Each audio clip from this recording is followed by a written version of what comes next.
آگے سورہ انبیاء شروع ہو رہی ہے۔ سورہ انبیاء جو ہے مکی سورت ہے اور اس میں 112 آیات اور 7 رکوع ہیں۔ اس سورت کو سورہ انبیاء اس لیے کہتے ہیں کہ اس میں اللہ جل شانہ نے تقریباً 16 جلیل القدر انبیاء کا اس سورت میں ذکر کیا ہے، اور ان میں سے 4-5 انبیاء کا قدر وضاحت کے ساتھ ذکر کیا۔ سب سے زیادہ وضاحت کے ساتھ تو ابراہیم علیہ السلام کا واقعہ بیان فرمایا۔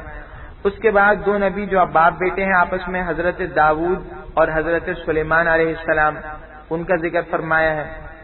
پھر اس کے بعد حضرت ایوب علیہ السلام کا واقعہ ذکر کیا ہے۔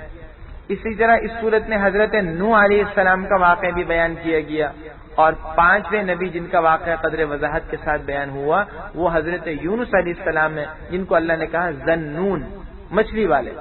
تو یہ ان کا واقعہ، ان 5 انبیاء کا واقعہ قدر وضاحت کے ساتھ ہے۔ باقی انبیاء کا بھی چونکہ ذکر آیا ہے اس لیے اس کو سورہ انبیاء کہا جاتا ہے۔ اس سورت میں بھی اللہ نے چونکہ مکی صورت ہے عقائد کا مضمون زیادہ تر زیر بحث رکھا ہے، یعنی جو مختلف اللہ جل شانہ کی قدرت کی نشانیاں ہیں ان کو کھول کھول کر بیان کیا ہے، حضور صلی اللہ علیہ وسلم کی رسالت کو ثابت فرمایا، مشرکین کے اس پر جو بے تکے اعتراضات تھے ان کا تذکرہ کیا ہے، اور پرانی امتوں کے عذاب سے ڈرایا، اور انبیاء کے واقعات کو سنا کر متوجہ کیا ہے کہ ان سے سبق حاصل کرو۔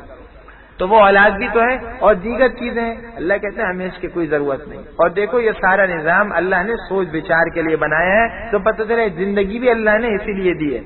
آگے حق و باطل کے معرکے میں کیا ہوتا ہے، بل نقذف بالحق علی الباطل، بلکہ ہم تو سچ کو جھوٹ پر مار ڈالتے ہیں تو وہ اس کا بھیجا نکال لیتا ہے، فاذا ہوا ظاہر، اور وہ باطل نیست و نابود ہو جاتا ہے، اور تمہارے لیے ہلاکت ہے ان باتوں کی وجہ سے جو تم بناتے ہو۔ وَلَهُ، اور جو کچھ آسمان اور زمین میں ہے وہ سب کے سب اسی کی ملکیت ہیں، اور جو اللہ کے پاس مخلوقات ہیں یعنی فرشتے، وہ نہ اس کی عبادت سے تکبر کرتے ہیں اور نہ اکتاتے ہیں۔ فرشتوں سے سبق لے لو، ہر وقت عبادت میں لگے ہوئے ہیں، یسبحون اللیل والنہار، رات دن اس کی تسبیح اور پاکیزگی بیان کرتے رہتے ہیں اور اس میں تھکتے نہیں ہیں، اکتاتے نہیں ہیں۔ ام اتخذوا آلہۃ، حدیث میں آتا ہے کہ آسمان کا کوئی چپا اور ذرہ ایسا نہیں ہے جہاں اللہ کا کوئی فرشتہ اللہ کی عبادت نہ کر رہا ہو۔ ام اتخذوا، کیا ان لوگوں نے اللہ کو چھوڑ کر دوسرے معبود بنا لیے ہیں کہ ہم ینشرون، جو ان کو اٹھا کر کھڑا کریں گے، وہ دوسرے معبود ان کو اٹھائیں گے۔ لو کان فیہما، اگر ان آسمانوں اور زمینوں میں کوئی دوسرے معبود ہوتے، اللہ کے سوا کئی معبود ہوتے، لفسدتا، تو سارا کا سارا نظام درہم برہم ہو جاتا ہے ان آسمان و زمین کا۔ بس پاک ہے اللہ جو عرش کا رب ہے، ان چیزوں سے پاک ہے جو یہ گھڑتے ہیں اور اللہ کی طرف منسوب کرتے ہیں۔ لا یسألو، ان سے نہیں، اللہ سے نہیں پوچھا جاتا اس کے بارے میں جو وہ کرتا ہے، اور وہم، ان تمام مخلوقات سے باز پرس ہوگی۔ دونوں بنیادی فرق یہی ہے کہ اللہ مختار ہے، اللہ جو چاہے کریں، کوئی پوچھنے کی سکت نہیں رکھتا۔ ہاں بندوں کی ایک ایک حرکت کے بارے میں اللہ کے یہاں سوال ہوگا۔ دوسری بات یہ کہ اللہ تنہا ہے، اس کو بڑے خوبصورت انداز میں بیان کیا۔ دیکھیے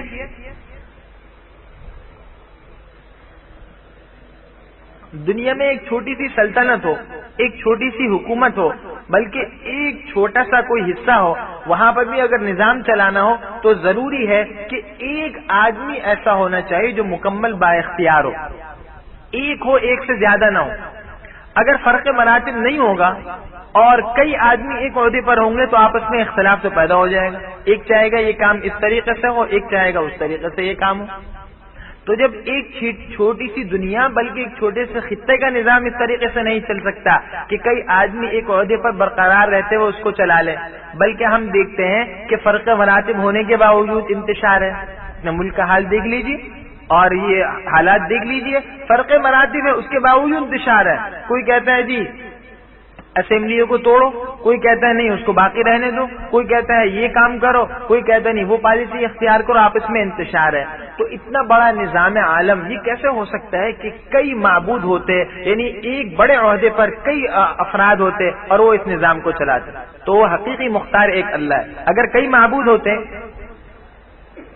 ایک کہتا ہے ابھی سورج نکالنا ہے، ایک کہتا نہیں ابھی نہیں نکالنا، سورج کو غروب کرنا، ایک کہتا ہے رات نکالنی ہے، ایک کہتا نہیں ابھی دن ہونا ہے، ایک کہتا ہے عذاب لانا ہے، ایک کہتا ہے نہیں لانا، ایک کہتا ہے بندوں پر مصیبت لانی ہے، ایک کہتا ہے نہیں بندوں کو خوشحالی دینی ہے، آپس میں جھگڑا کرتے تو نظام عالم ختم ہو جاتا۔ حالانکہ نظام عالم تو اس طریقے سے چل رہا ہے کہ ایک ذرہ بھر کی غفلت ہو جائے اور لمحے بھر کے بھی اگر کوئی چیز اپنے نظام سے ہٹ جائے تو پھر یہ دنیا باقی نہیں رہ سکتی.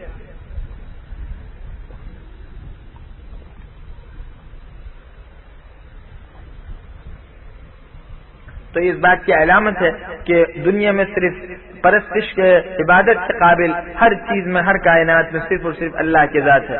امت تخذو، کیا ان لوگوں نے خدا کو چھوڑ کر اور معبود بنا لیے ہیں؟ آپ فرما دیجئے کہ تم اپنی دلیل لے کر آؤ. یہ نصیحت ہے ممعیہ ان لوگوں کی جو میرے ساتھ ہیں اور ان سے پہلے لوگوں کی، یعنی یہ کتاب موجود ہے اور ان سے پہلے لوگ یہود و نصارہ ان کی بھی کتاب موجود ہے. اسی طرح مطلب یہ ہوا کہ اس قرآن میں میری جو میرے ساتھ لوگ ہیں ان کا اور ان سے پہلے لوگ ان سب کے لیے نصیحت کا سامان موجود ہے. تو اللہ فرماتے ہیں بل اکثرہم، بلکہ ان میں سے اکثر لوگ حق کو جانتے ہی نہیں تو وہ اس سے منہ پھیر لیتے ہیں. وما ارسلنا من قبلک من رسول، اور ہم نے آپ سے پہلے کوئی رسول نہیں بھیجا مگر ہم اس کو یہ وحی بھیجتے تھے کہ اللہ کے سوا، میرے سوا کوئی معبود نہیں، بس میری عبادت کرو. یعنی اللہ یہ مضمون بھیجتے تھے کہ اللہ ہی عبادت کے قابل ہے. وقالوا، اور یہ لوگ کہتے ہیں کہ رحمان نے اپنی اولاد بنا رکھی ہے. سبحانہ، اللہ کہتے ہیں اللہ اس سے پاک ہے، بلکہ وہ تو اللہ کے معزز بندے ہیں. حضرت عیسیٰ ہوں، حضرت عزیر ہوں یا وہ فرشتے ہوں، یہ سب کے سب اللہ کے رتبے والی مخلوق ہے، لیکن یہ سب کے سب خدا معاذ اللہ نہیں، خدا کے بیٹے نہیں، بلکہ یہ عباد ہیں، بندے ہیں. بیٹا جو ہے وہ غلام تھوڑی ہوتا ہے، بیٹا مملوک تھوڑی ہوتا ہے، اور بندے سارے کے سارے مملوک ہیں معبود کے، خالق کے. تو یہ اس کی علامت ہے کہ یہ سب کے سب جو ہیں خدا نہیں ہے، نہ خدا کے بیٹے. لا یسبقونہ بالقول، ان کا تو اللہ کا یہ حال ہوتا. اگر یہ اللہ کے بیٹے ہوتے تو کچھ ناز و نخرے کر سکتے تھے، لیکن ان لوگوں کا حال کیا ہے کہ یہ جو ہے اللہ سے آگے بڑھ کر کچھ بول بھی نہیں سکتے اور یہ لوگ اس کے حکم پر عمل پیرا رہتے ہیں. اللہ جانتا ہے، یعلم، جانتا ہے ان کے اگلے اور پچھلے حالات کو، اور یہ سفارش بھی نہیں کر سکتے مگر اسی کے لیے جس کے لیے اللہ چاہے، جس کے لیے اللہ سفارش پسند کرے، اور وہ اس کے خوف سے ہر وقت لرزا و ترسا رہتے ہیں. وَمَن يَقُلْ مِنْهُمْ، اور ان میں سے جو یہ کہے گا، ان میں سے بھی جو کہے گا کہ میں معبود ہوں اللہ کے سوا، تو اللہ کہتے ہیں ہم اس کو بھی جہنم کی سزا دیں گے، ہم اسی طرح ظالموں کو بدلہ دیتے ہیں. یہ لوگ بھی اس کی ہمت نہیں کر سکتے. اگر کوئی نبی بھی یہ دعویٰ کر دیں بالفرض، بندوں کو سمجھانا مقصد ہے، تو اللہ کے وہ بھی قابل معافی نہیں. معلوم ہو کوئی اللہ کا بندہ نہیں، سارے کے سارے اللہ کے بندے ہیں، کوئی جو ہے وہ اللہ کی اولاد نہیں ہے. اولم یری الذین کفروا، اپنی قدرت کے مختلف جو ہے دلائل ذکر کیے جا رہے ہیں. بتایا جا رہا ہے کہ جو تکوینی ایک نظام ہے، تم اس کی مختلف چیزوں پر غور کرو تو پتہ چلے گا کہ واقعی خالق اللہ ہے اور حقیقی جو ہے معبود جو ہے وہ اللہ ہے. اولم یری الذین کفروا، کیا یہ کافر نہیں دیکھتے کہ آسمان و زمین پہلے دونوں ایک دوسرے سے ملے ہوئے تھے تو ہم نے ان کو جدا کر دیا. یہ آسمان و زمین ابتدائے عالم میں ملے ہوئے تھے، اللہ نے جدا کیا، پھاڑا، ہم نے ان کو پھاڑ کر جدا کیا کہ آسمان الگ ہو گیا، زمین الگ ہو گیا، پھر ان میں اتنے فاصلے ہو گئے، پھر ساتوں آسمانوں میں الگ الگ بے شمار مخلوقات، اور زمین جو ساتوں کے ساتھ ان کے اندر الگ الگ مخلوقات. یہ کس نے کیا؟ اللہ نے کیا. آج سے 1400 سال پہلے قرآن نے جو بات کہی ہے تو اب سائنس بھی اس کو مان رہی ہے، ورنہ اس زمانے میں نہ عرب لوگ نہ معاصر قوم جو دوسری تھی اس زمانے میں ان کے ذہنوں میں یہ بات آ رہی تھی کہ جی یہ کیا مطلب ہوا، آسمان و زمین پہلے ایک جیسے تھے پھر الگ ہوا. سائنس کہتی نہیں ایسا ہی ہوا. چنانچہ 200 سال پہلے خوب تحقیق کے بعد اور تلاش و بسیار کے بعد اور اپنے سارے اسباب و وسائل کو استعمال کرنے کے بعد سائنسدان اسی نتیجے پر پہنچے ہیں، لیکن قرآن نے یہ بات پہلے ہی بتا دی. وَجَعَلْنَا، اور ہم نے پانی ہی سے ہر جاندار چیز بنائی ہے اور پیدا کی. کیا یہ ایمان نہیں رکھتے؟ حیات زندگی کے لیے پانی ضروری ہے. چنانچہ سائنسدان کہہ رہے ہیں کہ یہ چاند کا جو ماڈل ہے بالکل کس کی طرح ہے؟ زمین کی طرح ہے، لیکن اس چاند میں زندگی نہیں گزاری جا سکتی، چاند میں رہ نہیں سکتے. کیوں؟ اس کی وجہ یہ زندگی گزارنے کے لیے موضوع اس لیے نہیں کہ وہاں پانی ہی نہیں. تو پانی زندگی کے لیے ضروری ہے، انسان کے لیے بھی اور ہر جاندار چیز کے لیے. وَجَعَلْنَا فِي الْأَرْضِ رَوَاسِيَ أَن تَمِيدَ بِهِمْ، اور ہم نے زمین میں پہاڑ بنا دیے تاکہ وہ لوگوں کو لے کر ہلے نہ، لوگوں کی بوجھ کی وجہ سے نہ ہلے. اور اسی طرح زمین چونکہ پانی کے اوپر ہے تو زمین میں ڈیل ڈول نہ ہو، اونچ نیچ نہ ہو. پہاڑوں نے جما دیا، یہ پہاڑ زمین کو پانی میں ڈوبنے سے بھی بچا رہے ہیں انسانوں کو، دوسری طرف زمین کو استحکام بخش دے رہے ہیں، اور زمین کے نیچے جو دوسرے لاوے ہیں، آگ کے پہاڑ ہیں اور دوسری چیزیں آتش فشاں، ان سے بچاتے ہیں۔ چنانچہ آپ نے دیکھا ہوگا بعض پہاڑ آتش فشاں پہاڑ ہوتے ہیں، ان سے جب لاوا ابلتا ہے تو پر ہلاکت کا جو سلسلہ ہے وہ دور دور تک چلا جاتا ہے۔ تو یہ زمین کے پہاڑ جو ہیں وہ زمین کے لیے بچاؤ کا ذریعہ ہے۔ آگے فرماتے ہیں وجعلنا فیہا، اور ہم نے اس میں کشادہ راستے بنا دیے تاکہ وہ اس پر چلے۔ تنگ و تاریک پہاڑوں میں بھی اللہ جل شانہ نے ایسے خوبصورت راستے بنوا دیے کہ انسان ان پہاڑوں کے اندر بھی جو ہے آرام سے چلتا ہے۔ وجعلنا السماء، اور ہم نے آسمان کو محفوظ چھت بنا دیا۔ بھائی آسمان محفوظ چھت کس طرح ہے؟ آج کی سائنس کہتی ہے کہ بات یہ ہے کہ جو دوسرے سیارے ہیں نا، یہ جو مختلف قسم کے سیارات ہیں، یہ سب آسمانوں میں یعنی خلا میں، تو یہ آسمان محفوظ چھت اس پہلو سے ہے کہ دوسرے سیاروں کے اندر بہت سے ایسی زہریلی گیسیں اور بہت سے دوسرے زہریلی مواد ہیں کہ اگر وہ ایک لمحے کے لیے بھی زمین کی طرف آ جائے تو زمین میں دنیا کا نظام باقی نہ رہے، زندگی گزارنا مشکل ہو جائے۔ اس آسمان نے ان تمام زہریلی اور کیمیائی چیزوں سے زمین کو بچایا ہوا ہے۔ تو آسمان ایک محفوظ چھت ہے۔ اللہ فرماتے ہیں وہم، اور یہ لوگ ان آیتوں سے منہ پھیر رہے ہیں، پھر بھی یہ لوگ ہماری نشانیوں سے اور ان نشانیوں سے منہ پھیر رہے ہیں۔ وہو الذی، اور اللہ ہی وہ ذات جس نے رات اور دن کو اور سورج چاند کو پیدا کیا، ہر ایک آسمان میں تیر رہے ہیں۔ سب کا مرکز کیا ہے؟ آسمان میں چکر لگا رہے ہیں سب، یعنی خلا میں، اور سب کے سب جو ہے تیر رہے ہیں۔ جس طرح کشتی پانی میں چلتی ہے اس طرح یہ چل رہے ہیں تیز رفتاری سے، اس لیے تیرنے سے تعبیر کیا۔ سائنس کہتی جتنے سیارے ہیں زمین کے علاوہ، زہرہ، مریخ، مشتری، زمین بھی اور دوسرے سیارے بھی، عطارد، جتنے سیارے ہوں یہ سارے کے سارے جو گردش کر رہے ہیں اپنے محور و مرکز پر۔ کوئی سورج کے گرد کر رہا ہے، سورج خود جو ہے چل رہا ہے، بعض سورج، اور ان کی گردش اور کی رفتار اتنی زیادہ تیز ہے کہ اگر ایک لمحے کے لیے بھی کوئی اپنی رفتار میں ذرا کمی بیشی کر دے تو یہ سارا کا سارا نظام درہم برہم ہو جائے یا آپس میں ٹکرا جائے اور پھر یہ نظام ہی باقی نہ رہے۔ تو ان کو اس تناسب سے چلانا کہ کوئی وقفہ بھی نہ آئے اور کوئی حادثہ بھی پیش نہ آئے، تو اللہ کی قدرت کی زبردست نشانی ہے۔ ورنہ آپ دیکھتے ہیں کہ دنیا میں جتنی مصنوعات ہیں، جتنی چیزیں ہیں، وہ حادثے سے تو محفوظ نہیں رہتی۔ آج ریلوے کا نظام ہے، اس میں کیا کچھ واقعات پیش آتے ہیں۔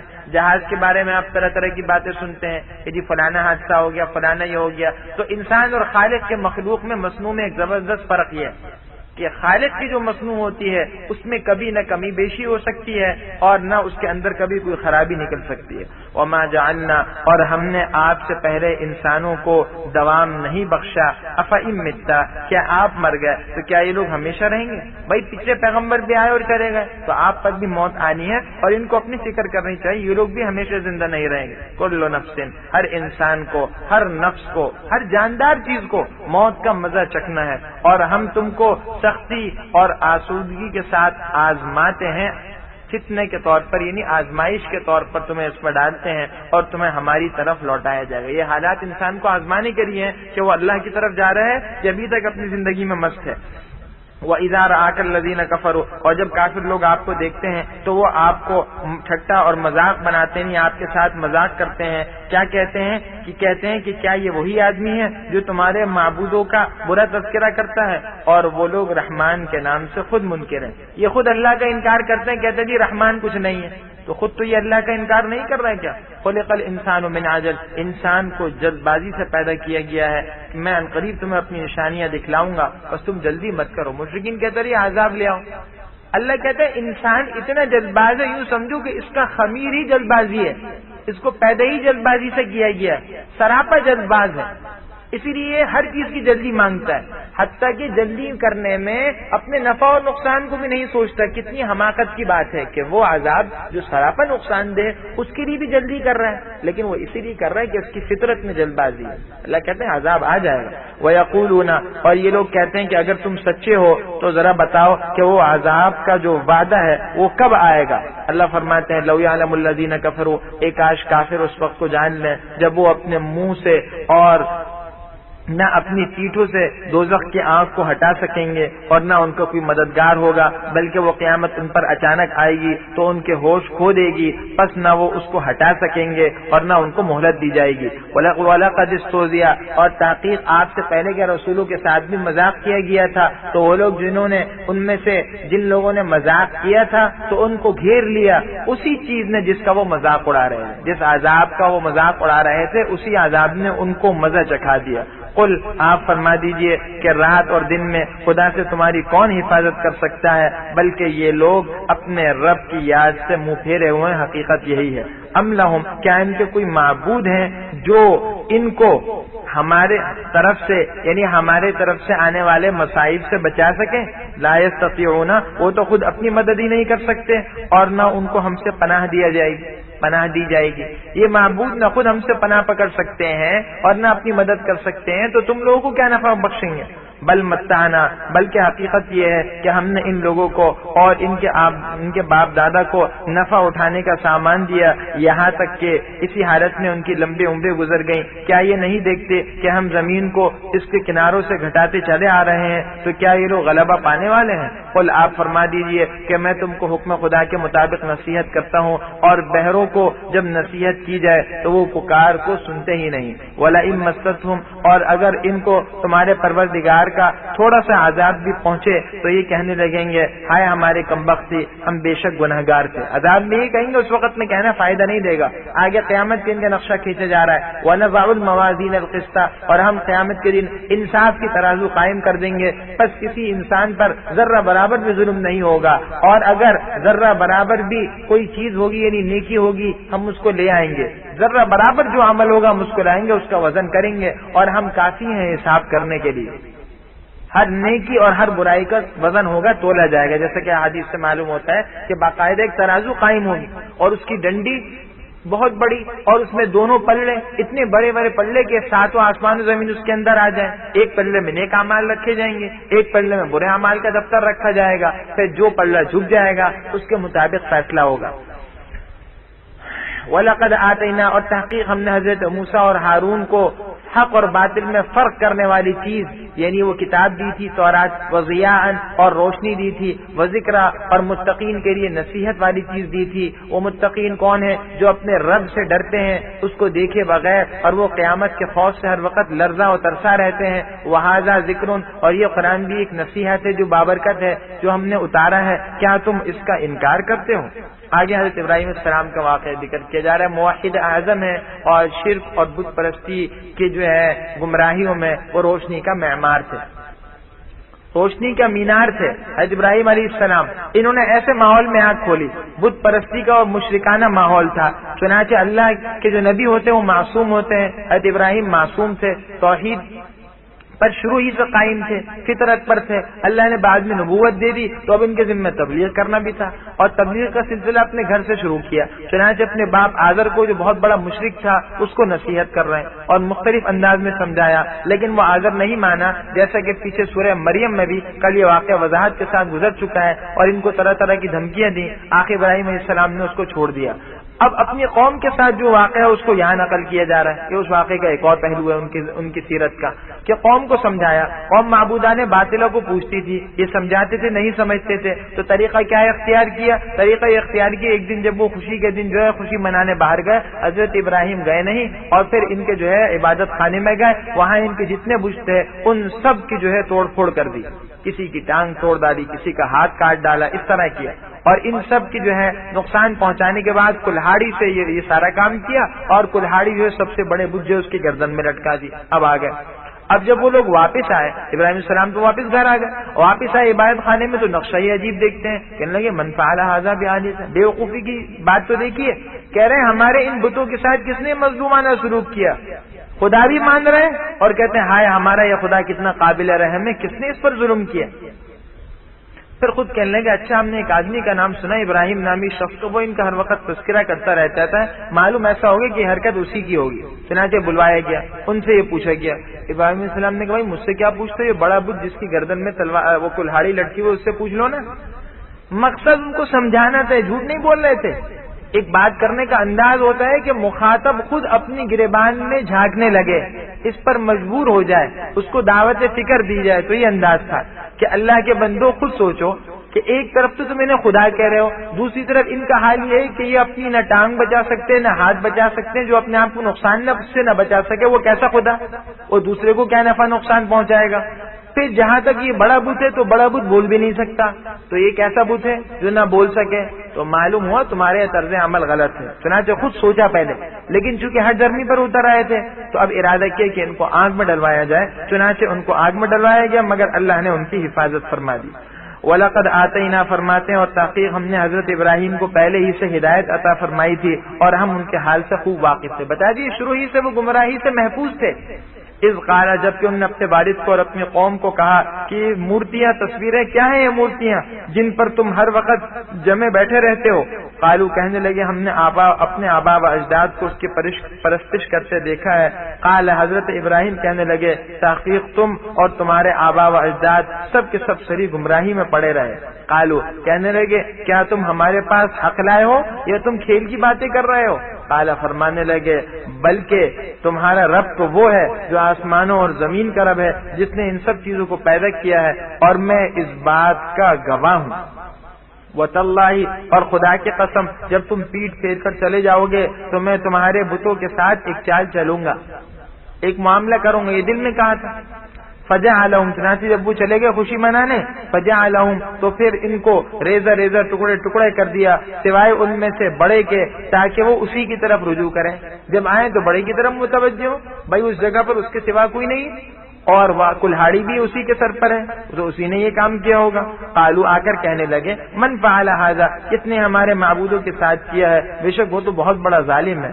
پر خود ہی ان میں سے کسی نے کہا، قالو، تو ان میں سے کچھ لوگ کہنے لگے کہ ہم نے ایک نوجوان کا جس کو ابراہیم کہا جاتا ہے ان کا برا تذکرہ کرتے ہوئے سنا ہے، وہی ان کو برا بھلا کہتے اس نے کیا ہوگا۔ قالو، کہنے لگے اس کو لے آؤ لوگوں کے سامنے تاکہ سب لوگ گواہ رہیں۔ اب پوچھا، قالو، کہنے لگے اانت، کیا تم نے ہمارے ان معبودوں کے ساتھ یہ کام کیا ہے ابراہیم؟ حضرت ابراہیم نے جواب دیا، قال بل فعلہ، فرمایا بلکہ ان میں سے بڑے نے یہ کام کیا ہوگا، اور یہ موجود ہے تو اس سے پوچھ لو، ان سے پوچھ لو اگر یہ بولتے ہو، اس بڑے بت سے پوچھ لو یا دوسرے بتوں سے پوچھ لو۔ فرجعوا الی انفسہم، اب انہوں نے اپنے دل میں غور کیا، فقالو، تو کہنے لگے کہ بے شک تم ہی بے انصاف ہو۔ یعنی جب دل میں سوچا تو یہی خیال ہوا کہ واقعی ہم ہی غلطی پر ہیں، کہ ایسی حماقت کی بات ہم کر رہے ہیں، ایسے لوگوں کو ہم خدا بنا کر پوج رہے ہیں۔ ثم نکسوا علی رؤوسہم، پھر اپنا سر بھی جھکا لیا، سوچنے لگے۔ لیکن اس کے بعد پھر بھی ابراہیم علیہ السلام سے یہ کہنا شروع کر دیا، بجائے اپنے غلطی ماننے کے کیا کہہ رہے ہیں، لقد علمت، تمہیں معلوم ہے کہ یہ بولتے نہیں ہیں، تمہیں تو معلوم ہے، تو پھر یہ بت کیسے جواب دے گا؟ تو ابراہیم نے فوراً ان کی اس بات کو پکڑ لیا اور پکڑ کر فرمایا، قالا، فرمایا کیا تم اللہ کو چھوڑ کر ان چیزوں کو پوچھتے ہو جو نہ تم کو کچھ فائدہ دے سکیں اور نہ تم کو کوئی نقصان پہنچا سکیں؟ اف لکم، تف ہے تم پر اور تمہارے ان معبودوں پر جن کو تم پوچھتے ہو اللہ کو چھوڑ کر، کیا تم سمجھ نہیں رکھتے؟ اب ان کے پاس دلیل تو تھے نہیں، دلیل کے ذریعے سے تو مغلوب ہو گئے، زیر ہو گئے، اب اتر آئے طاقت پر۔ ہوتا یہی ہے کہ باطل جو ہے جب اس کے پاس کوئی دلیل نہیں ہوتا تو وہ طاقت کے نشے میں مست ہو کر کیا کرتا ہے، اس کے ذریعے سے دھمکاتا ہے، وہ اسلحہ اختیار کرتا ہے، تو وہ طریقہ اختیار کر رہے ہیں۔ کہنے لگے حرقوہ، قالو، کہنے لگے ان کو جلا دو اور اپنے معبودوں کے ساتھ پورا تعاون کرو، ان کو بچانے کی کوشش کرو اگر تم کچھ کرنا چاہتے ہو۔ قلنا، جب ان کو آگ میں ڈالا گیا، نمرود نے زبردست آگ جلوائی تھی، اب آگ میں ڈالا گیا تو اللہ کہتا ہے ہم نے حکم دیا، اے آگ تو ابراہیم کے لیے ٹھنڈی ہو جا اور سلامتی بن جا۔ وہ ارادو بھی، اور انہوں نے ان کے ساتھ چال چلنے کا ارادہ کیا تھا تو ہم نے انہی کو نقصان والا بنا دیا، ان کی چال کو ناکام بنا دیا۔ دیکھیے اب یہاں پر بھی وہی بات، مادیت کا روحانیت کا ایک زبردست معرکہ تھا، اس میں فتح کس کی ہوئی؟ مادیت کے مقابلے میں ایمان کی اور روحانیت کی ہوئی، اور یہ وہی نظریہ مادیت اور روحانیت کا پھر پاش پاش ہو رہا ہے۔ آگ ہے، آگ جلاتی ہے، لیکن وہی آگ ٹھنڈی بن گئی۔ اللہ نے بتا دیا آگ جلاتی ہے، ہمارے حکم سے جلاتی ہے، ہمارا حکم آتا ہے تب جلاتی ہے، ہمارا حکم آیا نہ جلانے کا تو باوجود ہی کہ وہ آگ میں گئے لیکن آگ نے جلایا نہیں، بلکہ آگ ٹھنڈی بن گئی اور سلامتی بن گئی۔ تو پتہ یہ چلا ان دنیا کی جتنی چیزوں سے نتائج حاصل ہو رہے ہیں یہ سب کے سب اللہ کے فیصلے پر موقوف ہیں. تو یہ اسباب اپنی جگہ برحق ہیں, اسباب اختیار کرنے ہیں, لیکن یہ اسباب ان نتائج کے اور ان چیزوں کے خالق نہیں ہیں. یہ مادی وسائل جتنے ہیں یہ سب ایک اور ذات کے محتاج ہیں جس کو ہم مسبب الاسباب کہتے ہیں. اس نے ان اسباب کے اندر یہ خاصیت پیدا کی کہ وہ یہ نتائج وجود میں لائے, لیکن حقیقی موجد اور حقیقی پیدا کرنے والا ان حالات کو اور ان نتائج کو وہ ذات ہے. چنانچہ یہ واقعہ اس کا سبق کہ جب اس خالق نے حکم دیا تو آگ ٹھنڈی ہوگی. کہتے ہیں کہ ابراہیم علیہ السلام نے فرمایا کسی سے کہ وہ 7 دن جو میں نے اس آگ میں گزارے وہ میری زندگی کے سب سے بہترین دن تھے, سب سے مزے کے دن تھے. اللہ کا حکم آ گیا تھا تو وہ آگ تو ٹھنڈی بن گئی تھی, سلامتی بن گئی تھی. اب وہ آگ جو ہے وہ نعمت بن گئی ان کے لیے اور راحت بن گئی. تو بات یہی ہے کہ مسبب الاسباب کو اپنے ساتھ کر لو تو سارے کے سارے اسباب جو ہیں وہ تمہارے سامنے سرنگو ہو جائیں گے, تمہارے ماتحت ہو جائیں گے. آگے ارشاد فرماتے ہیں وَنَجَّيْنَاهُ وَلُوطًا, اور ہم نے حضرت ابراہیم کو اور حضرت لوط کو اس زمین کی طرف بچا نکالا جس میں ہم نے برکت رکھی ہے تمام جہان والوں کے لیے, یعنی ارض شام, ملک شام برکت والی. تو یہاں یہ ہجرت کر کے چلے گئے. وَوَهَبْنَا لَهُ, اور ہم نے حضرت ابراہیم کو اسحاق عطا کیا اور مزید حضرت یعقوب عطا کیے جو حضرت اسحاق کے بیٹے تھے, اور ہم نے ان سب کو نیک بنایا تھا. آگے انبیاء کی سیرت پر نقشہ ایک تھوڑا سا ان کا نقشہ کیا جائے ان کی سیرت کا. وَجَعَلْنَاهُمْ, اور ہم نے ان سب کو پیشوا اور مقتدا بنایا کہ وہ ہمارے حکم سے لوگوں کو رہنمائی کرتے تھے, اور ہم نے ان کو حکم دیا نیک کام کرنے کا اور نماز کی پابندی اور زکوٰۃ ادا کرنے کا, اور وہ ہماری ہی عبادت کیا کرتے تھے. ولوطن, اور حضرت لوط کا قصہ بھی یاد کرو جبکہ ہم نے لوطن آتیناہ کہ ہم نے ان کو حکم یعنی حکمت و دانائی دی. حکمت و دانائی کیا تھی؟ علم و نبوت, اور ہم نے ان کو دانائی دی وعلم, اور علم دیا. وَنَجَّيْنَاهُ, اور ہم نے ان کو نجات بخشی اس بستی سے جو برے کام کیا کرتی تھی. بے شک یہ لوگ برے اور گنہگار لوگ تھے. وہ بستی برے کام کی بستی والے بد فعلی میں برے کاموں میں ملوث تھے. حضرت لوط بچ گئے.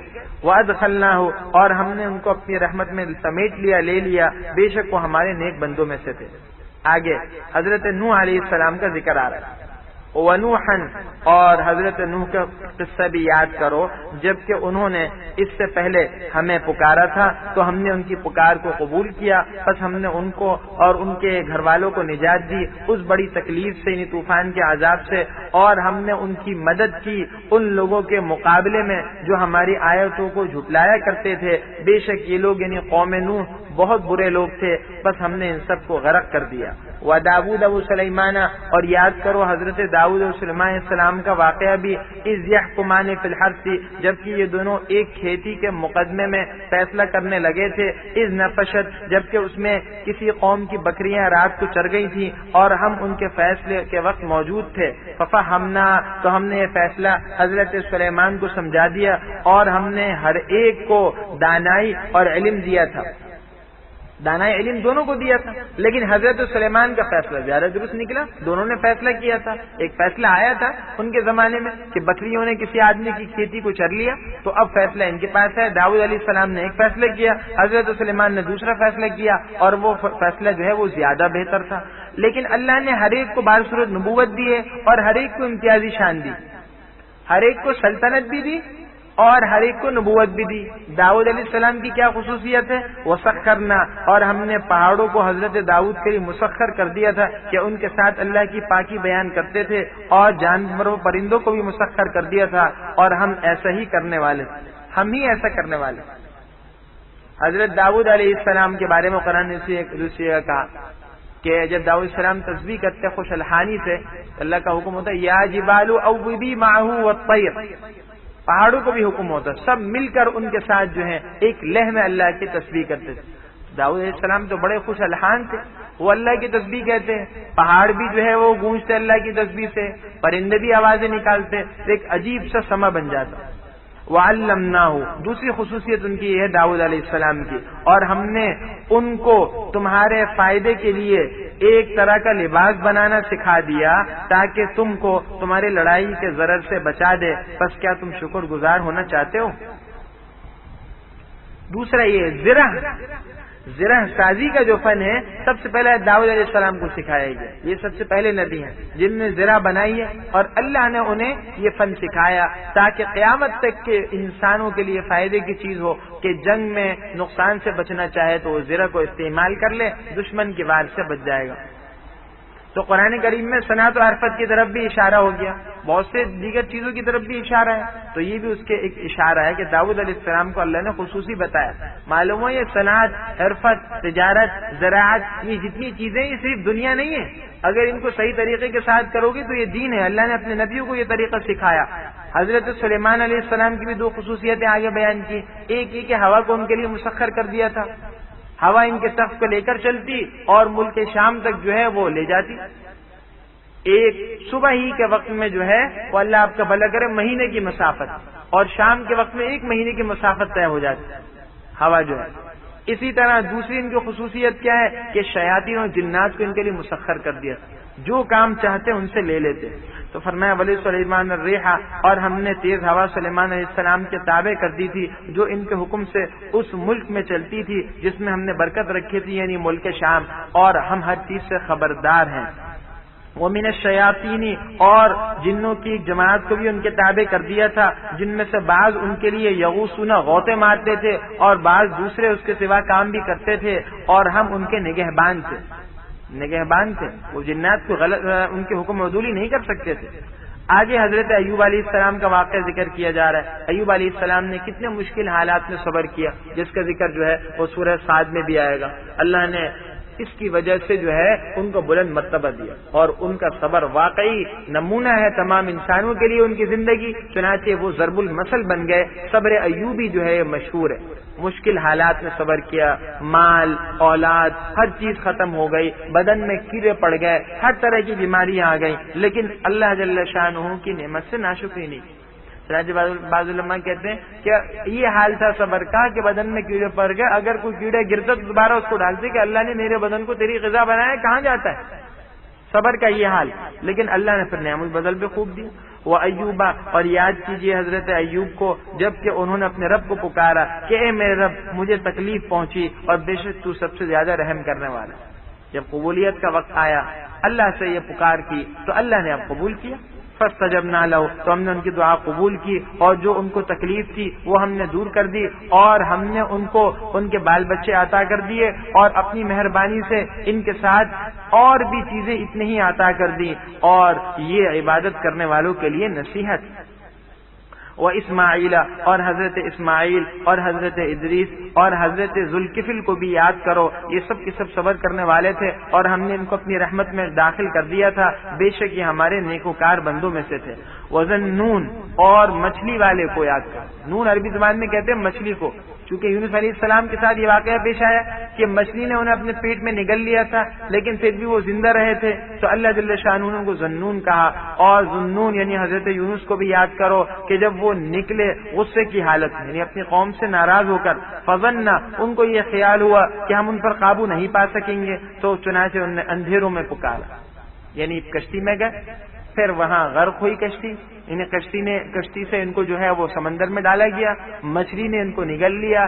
اب جب مچھلی کے پیٹ میں چلے گئے تو اس پیٹ میں جو اندھیروں کے اندھیرے تھے، سمندر کا اندھیرا، مچھلی کے پیٹ کا اندھیرا، اندھیرا دھر اندھیرا، تو اس میں صرف اللہ کو پکارا، اللہ الہ الا انت، کہ آپ کے سوا کوئی معبود نہیں، آپ بالکل پاک ہیں، بے شک میں ہی قصوروار ہوں. فاستجبنا له، ہم نے ان کی دعا قبول کی اور ہم نے ان کو غم سے نجات دے دی، اور ہم اسی طرح ایمان والوں کو نجات دیتے ہیں. دیکھیے ایک ایسے اندھیرے میں اور ایسی حالت میں جس میں بظاہر خلاصی کی کوئی صورت نہیں تھی، اللہ کو یاد کرنا اور اللہ سے دعا مانگنا ایک کام آ گیا. اور یہ دعا لا الہ الا انت سبحانک انی کنت من الظالمین، اس دعا کی بڑی تاثیر ہے.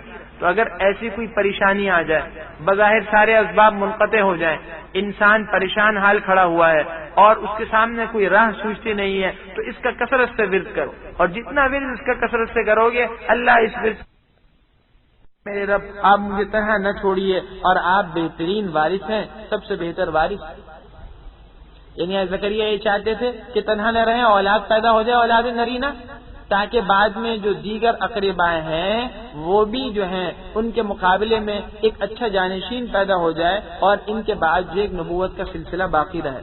اللہ کہتا ہے فاستجبنا لہ، تو ہم نے ان کی دعا کو قبول کیا اور ہم نے ان کو حضرت یحییٰ بخشے، وَأَصْلَحْنَا لَهُ، اور ان کی زوجہ کو ان کے لیے حسن معاشرت کے قابل بنا دیا، اس قابل بنا دیا ان کی زوجہ کو کہ ان کی زوجہ سے بچہ پیدا ہو جائے۔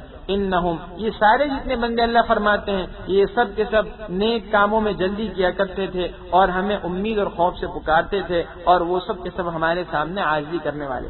یہ انبیاء کی اور مقربین کی صفت ہے کہ نیک کاموں میں سستی کوتاہی نہیں کرتے، اور خوف رغبا و رہبا، امید اور خوف کی جو حالت ہوتی ہے ان پر ہر وقت طاری رہتی ہے۔ نہ صرف خوف ہوتا ہے کہ مایوس ہو جائے، نہ صرف امید کے گناہوں پر جرت ہو جائے کہ گناہ بھی کر رہے ہیں اور کہتے ہیں جی اللہ غفور الرحیم ہے، نہیں، دونوں کی ایک خاص، دونوں کے ملنے سے ایک خاص کیفیت ہوتی ہے، اس کیفیت کو لیے ہوئے۔ واللتی، اور حضرت مریم کو بھی یاد کرو جنہوں نے اپنی شرمگاہ یعنی اپنی عفت کو محفوظ رکھا اور گناہ سے، بس ہم نے اس میں اپنی روح پھونک دی اور ہم نے ان کو اور ان کے بیٹے کو تمام اہل عالم کے لیے نشانی بنا دیا۔ اور روح کیا تھی؟ یعنی جبریل السلام نے پھونک ماری، اس سے حضرت عیسیٰ پیدا ہوا، اور بتا دیے وہ عفیفہ پاک دامن تھی، اللہ کے حکم سے حضرت عیسیٰ پیدا ہوئے ہیں۔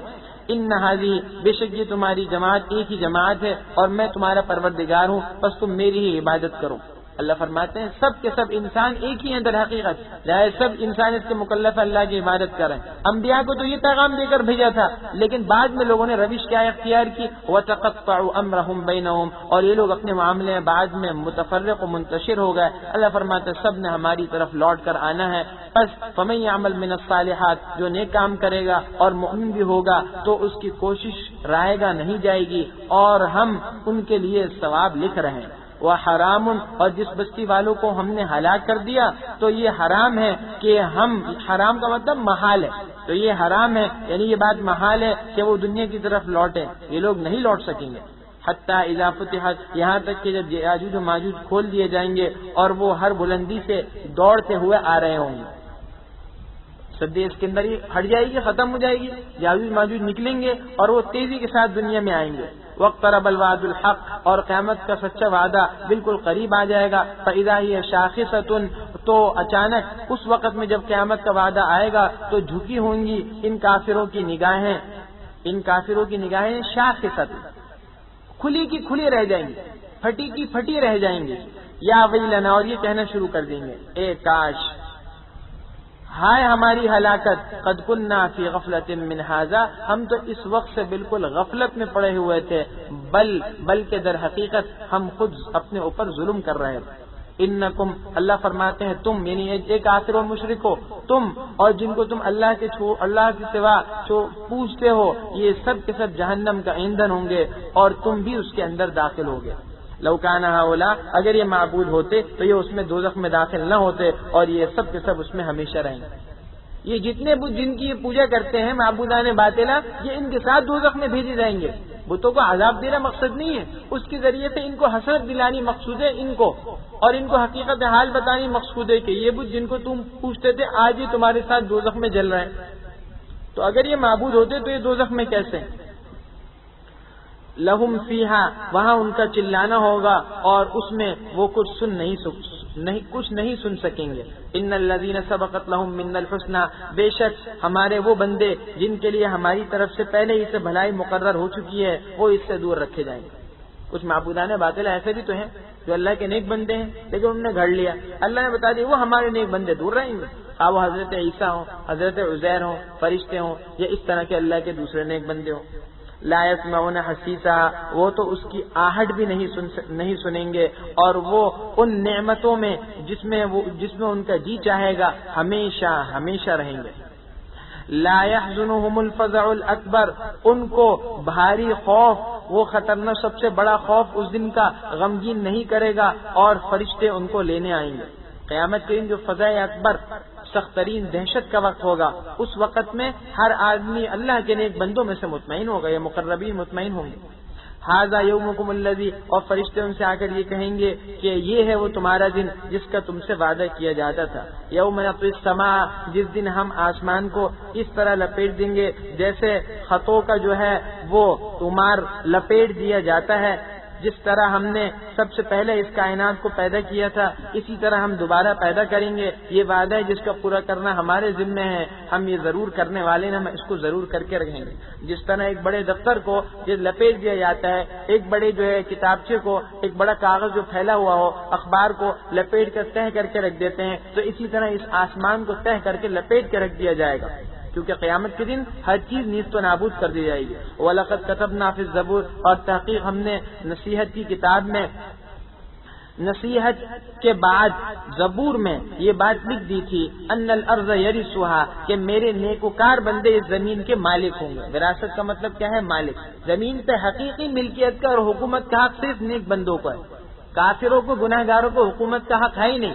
اگر یہ فجار, اگر یہ گناہ گار بندے حکومت کر رہے ہیں تو اس کی وجہ یہ ہے کہ نیک لوگ اپنی نیکی میں مخلص نہیں ہیں, ان کے اندر وہ کامل نیکی نہیں ہے جس بنیاد پر یہ حکومت کریں, ورنہ اللہ کا وعدہ ہے کہ حکومت تو صرف نیک لوگ کریں.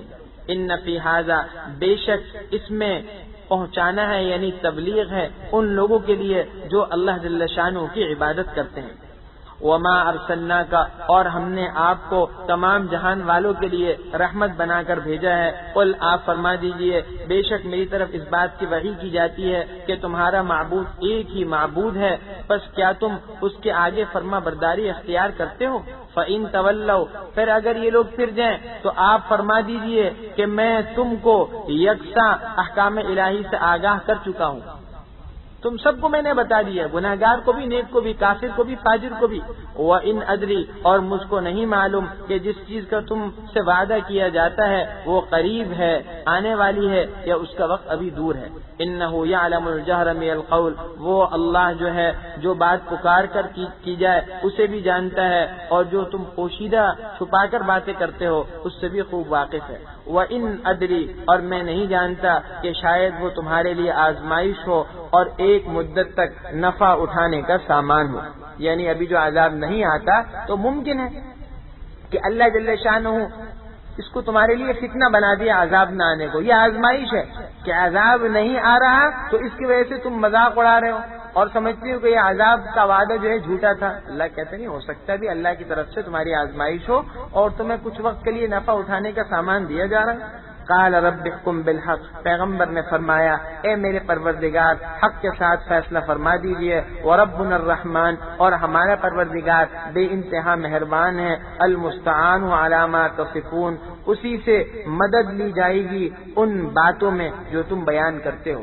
جو باتیں تم اللہ کے لیے گھڑتے ہو, کفر و شرک اور دوسری چیزوں کی, اس کے خلاف ہم اللہ ہی سے مدد چاہتے ہیں اور اللہ ہی کو تمہارے مقابلے میں لاتے ہیں, تو اللہ ضرور مدد کرے گا.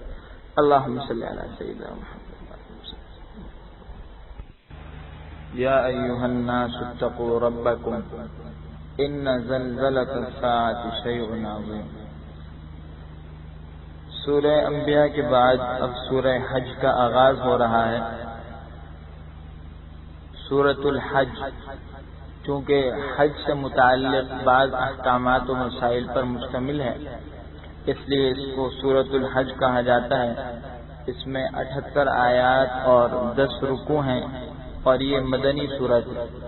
جیسا کہ پہلے گزرا ہے کہ جو مدنی صورتیں ہوتی ہیں ان میں عموماً مسائل اور احکام کو زیادہ ذکر کیا جاتا ہے, لیکن اس کا مطلب یہ نہیں ہے کہ مدنی صورتوں میں سرے سے عقائد ہی بیان نہیں ہوتے. احکام و مسائل عموماً زیادہ تر موضوع بحث رہتے ہیں, زیادہ تر جو ہے ان کی طرف توجہ ہوتی ہے, لیکن عقائد کا بھی ذکر جو ہے وہ بعض مدنی صورتوں میں وضاحت کے ساتھ ہے. چنانچہ اس سورہ حج کے اندر بھی اللہ نے اپنی قدرت کو بہت مختلف انداز میں ذکر فرمایا ہے, اور مشرکین کے جو قیامت میں دوبارہ زندہ قائم ہونے پہ اعتراضات تھے ان کو کئی طرح سے دور فرمایا. لیکن اس کے علاوہ بنیادی طور پر اس صورت میں قربانی کے اور جہاد کے احکام ہیں, اور حج کا اہم حکم بھی ہے, اور اس کی فرضیت کا اعلان بھی, اس سورہ حج میں. اس سورت کی ابتدا اس آیت سے ہو رہی ہے کہ جو آیت جو ہے انسان کے رونگٹے کھڑے کر دینے کے لیے کافی ہے. اللہ جل شانہ پہلی آیت میں انسان کو جھنجھوڑ کر کہہ رہے ہیں یا ایھا الناس, اے لوگو اپنے پروردگار سے ڈرو کہ بے شک قیامت کا زلزلہ ایک بہت بڑا حادثہ ہوگا. ہم دنیا میں چھوٹے چھوٹے کاموں کے لیے خوب پلاننگ کرتے ہیں، خوب تیاری اور منصوبہ بندی کرتے ہیں. اللہ کہے دیکھو وہ قیامت کے دن جو زلزلہ آئے گا وہ بہت سخت ہوگا، اور آگے اس کی منظر کشی فرمائی عجیب انداز میں، یوم ترونہا، جس دن آپ اس کو دیکھیں گے اس دن حال یہ ہوگا، تذہل کل مرضعۃ عما ارضعت، تمام دودھ پلانے والی عورتیں اپنے دودھ پینے والے بچوں کو بھول جائیں گی، اور ہر حاملہ والے عورت کا حمل گر پڑے گا، اور ہر حاملہ عورت کا حمل گر پڑے گا، اور آپ دیکھیں گے لوگوں کو کہ وہ نشے میں نظر آئیں گے. فرمایا وہ نشے میں نہیں ہوں گے بلکہ در حقیقت اللہ کا عذاب بہت سخت. قیامت کے دن کا حال یہ کہ قیامت کے دن کی ہولناکیوں کی وجہ سے اور اس دن کے جو سخت مناظر ہیں اس کی وجہ سے ہوش و حواس معوق ہو جائے گا اور عقل جواب دے جائے گی. یہ حال ہوگا، ایسا لگے گا لوگ نشے میں. اللہ نے کہا نشے میں نہیں ہے بلکہ اللہ کا عذاب سخت ہے، اس کی ہولناکی ہے، اس کی وجہ سے لوگوں کا یہ حال ہو رہا ہے. تو حال کیا ہوگا کہ خوف کی وجہ سے حمل گر جائے گا، اور دودھ پلانے والی عورتیں اپنے بچوں کو بھول جائیں گی. حدیث میں آتا ہے کہ انسان جس حال میں انتقال کرتا ہے اسی حال میں اٹھے گا. تو جو عورت دنیا میں دودھ پلاتی ہوگی وہ قیامت میں اسی حال میں اٹھے گی، اس کے ساتھ دودھ والا بچہ ہوگا دودھ پینے والا. حاملہ عورت حمل کے حالت میں اٹھے گی، خوف کی وجہ سے یہ حال ہوگا کہ حمل گر جائیں گے اور عورتیں اپنے بچوں کو بھول جائیں گی. ہر انسان کو صرف اپنی فکر ہوئی اور اس بات کی دہشت کہ کس طریقے سے اللہ کے عذاب سے بچا جائے. آگے مشرکین و کافروں کی کرتوتوں کو ذکر ہو رہا ہے. وَمِنَ النَّاسِ، اور بعض لوگ ایسے ہیں جو خدا کے بارے میں بغیر کسی علم و دانش کے جھگڑتے ہیں اور ہر سرکش شیطان کی پیروی کرتے ہیں. کتب علیہ، علیہ اس شیطان کے بارے میں تو یہ بات لکھ دی گئی اور فیصلہ کر دیا گیا کہ جس نے بھی اس سے دوستی کی اور اس کو اپنا رفیق بنایا تو یہ شیطان اس کو گمراہ کرے گا اور اس کو آگ کے عذاب کی طرف لے جائے گا. یا ایھا الناس، اللہ نے اپنی قدرت کو دو انداز میں ذکر کیا انسانوں کو سمجھانے کے لیے کہ تم لوگ یہ کہتے ہو کہ مرنے کے بعد زندہ ہونا مشکل ہے. ذرا سمجھو کہ انسان کو اللہ نے کس انداز میں پیدا کیا ہے. تو انسان کی جو تخلیق کے مراحل ہیں ان تمام مراحل کو یہاں تدریجاً ذکر کیا ہے، مرحلہ وار ترتیب کے ساتھ ذکر کیا. تو جو ذات انسان کو اس طریقے سے پیدا کر سکتی ہے ایک مرحلے سے دوسرے مرحلے کی طرف اس عمدہ انداز میں انسان کو منتقل کر رہی ہے، تو کیا اس کے لیے مشکل نہیں کہ انسان مٹی ہو جائے تو اس کو اللہ دوبارہ زندہ کر دے. اور دوسری دلیل یہ بیان کی، دیکھو زمین جو ہوتی ہے بالکل خشک ہوتی ہے، خشک ہونا زمین کی موت ہے، لیکن بارش آ جاتی ہے، بارش اللہ برساتے ہیں تو زمین لہلہانے لگتی ہے. کھیتی ہے، غلہ ہے اور ہریالی ہے، سبزہ جو ہے لہلہا رہا ہے، پرندے جو ہے چہچہا رہے ہیں اور پھول جو ہے وہ کھل اٹھے ہیں. یہ سب کس کی قدرت ہے؟ اللہ کی قدرت ہے. اللہ نے اس طرح زمین کو زندہ کر دیا تو انسان کو بھی زندہ کریں گے. یا ایھا الناس، اے لوگو، اگر تم کو دوبارہ مر کر اٹھنے میں تم کو شک ہے، فإنا، تو ہم نے تم کو پہلی مرتبہ بھی تو پیدا کیا تھا، من تراب، مٹی سے، پھر نطفے سے، پھر جمے ہوئے خون سے، پھر گوشت کے لوتھڑے سے، مخلقہ جو کہ کامل بھی ہوتا ہے، وغیر مخلقہ ناقص بھی ہوتا ہے. بسا اوقات تو وہ لوتھڑا ناقص ہوتا ہے تو حمل ساقط ہو جاتا ہے، یا اس کے اندر نقص بعد میں رہتا ہے تو بچہ ویسے ہی پیدا ہوتا ہے. لیکن عموماً لوتھڑا کیا ہوتا ہے؟ کامل ہوتا ہے. تو پھر اللہ اس کی مزید پرورش کس طرح فرماتے ہیں؟ لنبین لکم، تاکہ ہم تمہارے سامنے اپنی خالقیت کو ظاہر کریں. وَنُقِرُّ فِي الْأَرْحَامِ، اور ہم ماں کے پیٹوں کے اندر، ما نشاء، جب تک ہم چاہتے ہیں یا جو چاہتے ہیں، الی اجل مسمى، ایک مقررہ وقت تک ٹھہرا کے رکھتے ہیں. ما نشاء، جو ہم چاہتے ہیں اس کو ایک مقررہ وقت تک ماں کے پیٹ میں ٹھہرا کے رکھتے ہیں. ثم نخرجکم، پھر ہم تم کو بچہ بنا کر نکالتے ہیں. ثم لتبلغوا، پھر تاکہ تم جوانی کو پہنچو.